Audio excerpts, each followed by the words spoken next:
My name's Quinn Slobodian. I'm a historian. I teach history at Boston University in the United States. I think mostly when we think of the world, we imagine a kind of patchwork of nation states, colored different colors.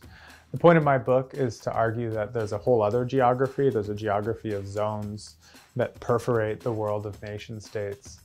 And this is actually how capitalism works, through these pinholes and small enclaves and spaces in the world map.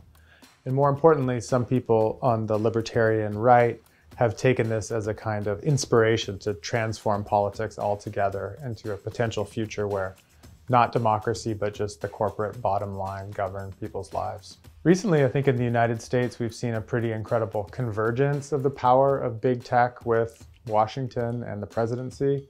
And the question for me, especially in light of my book, is whether or not this will mean a kind of movement from an old model of state capture by corporate elites to a new version of state exit. Musk wants to go to Mars. He also wants to build a company town in Texas. Will the deconstruction of the administrative state at the central level lead to even further fragmentation and decentralization of power in the United States? This is something that I think is of great concern right now. So I think with the sort of end game of building a world that's filled with tax havens and offshore manufacturing sites and special economic zones isn't necessarily just to allow places that people can exit and take their wealth to and sort of drain national revenue. But the idea is also to kind of pressure the large legacy nation states to transform themselves internally. So to make old nations also look more like tax havens and zones.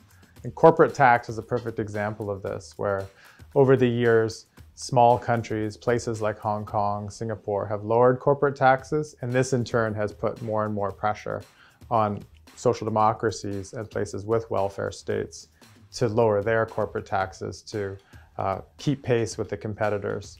So there's a kind of a ratcheting cycle of blackmail that also happens through the circulation of capital that I think is one of the main reasons that people are feeling a sense of increasing precarity and often taking flight in protest votes to the far right and other parties. Until very recently, under the Biden administration, there were many attempts to, I think, push back against this model of total fragmentation, exit, and capital flight. The return of the state, you could say, during the COVID pandemic, and the kind of move towards industrial policy, green energy transition, a kind of investment role for the government rather than just standing back and letting private companies do the business. This was a real switch in direction, and people like Biden saw themselves as being anti-neoliberal.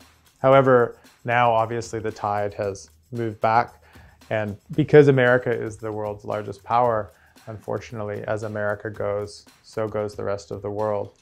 And I wonder now how we can prepare the way for a kind of return of rationality in a couple of years, or if it will be too late by then.